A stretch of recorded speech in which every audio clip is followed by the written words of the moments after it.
I wasn't supposed to be crossing over with her. It was never really the plan for me to cross in with her and with one of my uncles. And so then when the lady had told them that, oh, well, you know, she has to go too because we're not making 2 trips back. My mom didn't want to go and my grandma didn't want to let me go. And so the lady had told my grandma, she was like, well, you never know, like, what can happen. Maybe she's the guardian angel for them. And so they set out. I think my mom had me, like, in her hands. And at one point, I remember she was just telling us that, like, she couldn't go any further because we didn't have enough water and all the water that they had was for me. And so that my uncle, like, had crossed a certain, like, part with, like, I guess, like, splinters and stuff. And my mom had to get on her knees, and so, like, she just handed me over to my uncle, and she was like, take her, like, I can't go anymore, like, just tell her that I loved her. I think that was the hardest thing for me, not knowing whether or not, like, she was gonna make it back. That's the only thing that I think about, all the sacrifices that they made for me just to be able to, like, cross the stage in high school and then hopefully in college too.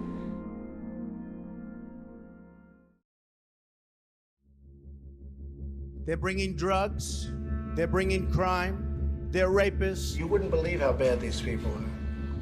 These aren't people. These are animals. Listen, we should enforce the law. How do we enforce the law? Yes, we should deport them. We should build a wall. We should triple the border patrol. We have a moral obligation to admit the world's poor, they tell us, even if it makes our own country poorer and dirtier and more divided. Build that wall, build that wall, build that wall, build that wall, build that wall, build that wall, build that wall, build that wall, build that wall, build that wall.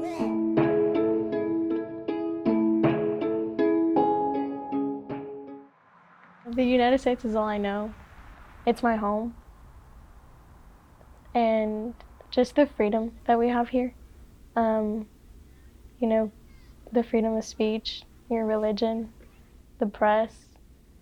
Sometimes in different countries you don't really have that. And so to have the opportunity to try and gain the American dream, it's always a good thing.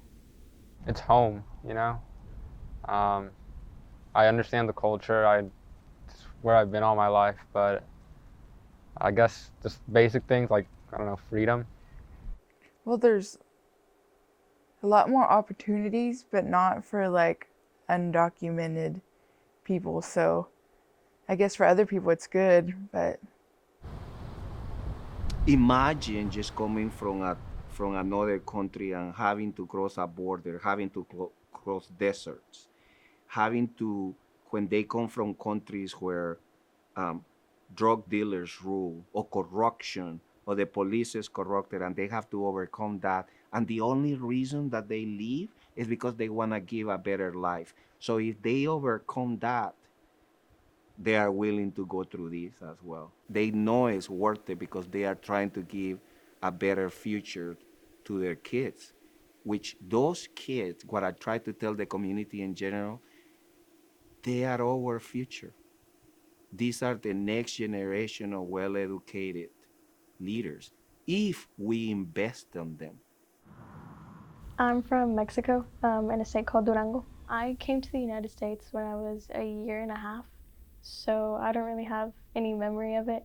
But what my parents tell me sometimes, it's a lot of violence, and sometimes they tell me like it was no place for me to grow up. I remember the first time my mom told me that I found out I was undocumented was because I was in high school and all my friends were getting driver's license. And I was like, oh, like, why can't I get one? Like, maybe it's time for me to get one. And so I talked to my mom and she was like, no, like, without giving me a reason. And I was like, what do you mean no? Like, I feel so left out. All my other friends are driving and, you know, going to parties with each other and carpooling and stuff. And it was just, I was left out. And so I told her, I was like, I need to get this driver's license, you know, it'd be easier for both of us. And that's when she broke it to me. And I just felt like there was no reason for me to even keep going to school if nothing was going to change. I pretty much grew up knowing that I was undocumented, but I didn't know, like, since I was young, like all the differences. Like I didn't know I wasn't going to be able to get a job or not have a driver's license, just like things that everyone pretty much thinks they have. It's being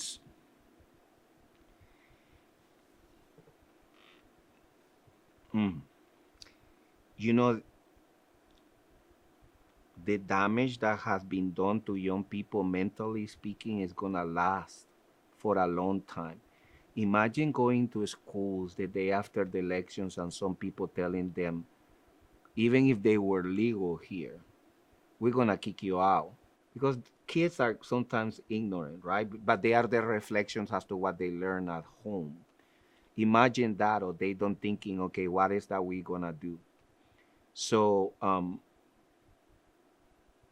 I think that the damage that it has been done not only to the undocumented community but our country as a whole is gonna take a long, long time. What this government has done, what unfortunately this president has done to our country, we're gonna have to work decades to change that. And not only from the undocumented population, as a whole, he has divided this country. We cannot even have a conversation about our political views without getting into arguments. So imagine the mental damage that it has been done to this community, especially to the young people. Political climate has directly impacted me, especially since I am under DACA. So when the Trump administration starts talking about canceling DACA or sending it to Congress where probably nothing will be done about it, it really gives a feeling of uncertainty because you don't know what's going to happen with your legal situation. It was always, my belief was always to chase the American dream. But now I feel like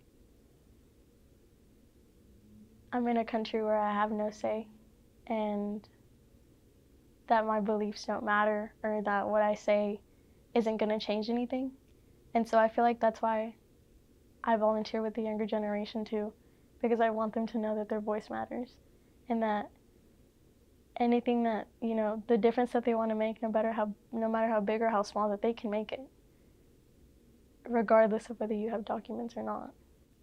I feel like undocumented students aren't really recognized enough.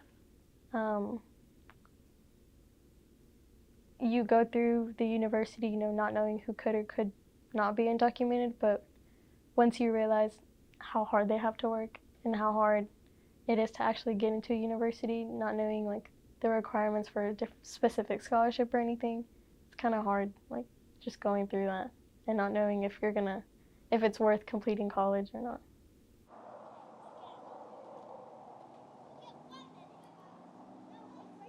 Our community is very religious oriented, right? So they go to churches and networking between people. Like I said, they are extremely resilient.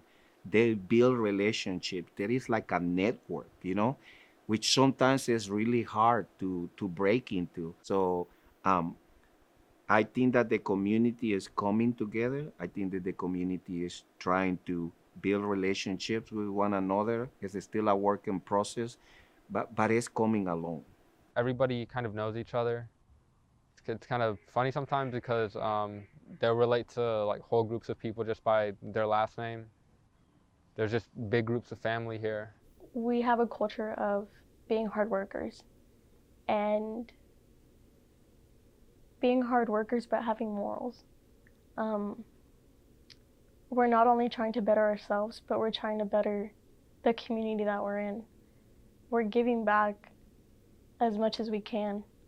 And when we come here, it's to make our lives better and to ultimately get the American dream that we're trying to get. So when someone tells me that, you know, oh, well, you're probably here to steal a job, you couldn't get your butt up and do it, so I have to.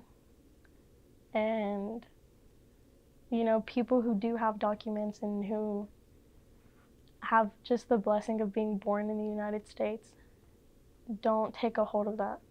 And some of them don't go to college, some of them don't work, some of them don't get their driver's license. And so watching that frustrates me knowing that I could take advantage of that, knowing that getting the education that I'm getting, that I'm gonna make a difference. I see it from the perspective of the families, what they tell me, but you cannot live in their lives, right? You can only listen. And for them, it's extremely hard going through these times, you know? It's always worried that you're going to step out and you don't know if you're going to come back home, honestly. And the other side, believe it or not, in this community, the authorities and the leaders of the community, they view immigrants as a positive force here in Wichita Falls. So no one in this city, from the mayor to the chief of police, are looking to go against the immigrant population. The community is, they're not creating problems for us. They're living their lives and they're out, working and raising their families, and they're just not creating the problems for us. Certainly if they do, then we take whatever police action, but we don't enforce federal immigration laws.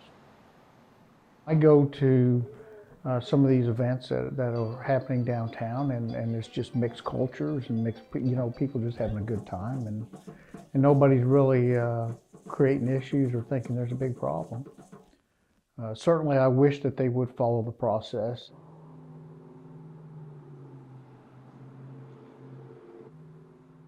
So it takes about 15 years, right, for the legalization process. So just to begin the process, it was about 5 years. And then first, you get a legal permit. Then after a while, you get your residency. And that takes another 7 years or so. And then after that, you have to wait another 5 years to become a citizen.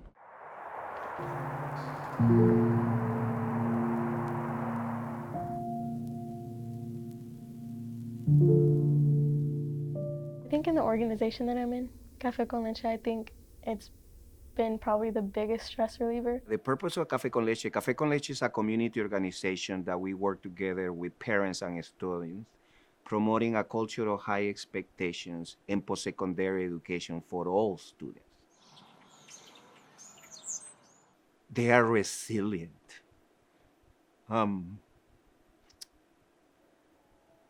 Some of the students that we work with,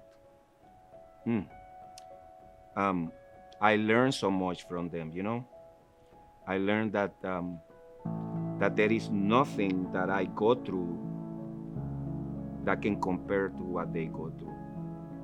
And they still get up and go and take care of their families, live their normal life, and they still believe in the American dream. That they come here for that, to work. They don't come here to take anybody's job. They don't come here just to live out of the government. They come here to work and give something better for their kids. Just because you weren't lucky enough to be born in a country like this doesn't mean that you can't succeed. There are, of course, going to be times where you feel like being undocumented is all that you are, but you're so much more than that. I've always told myself that as long as I change a student's life, that I'm good. To make sure that the little undocumented girl who's looking up to me knows that she can make it, and that it's worth it.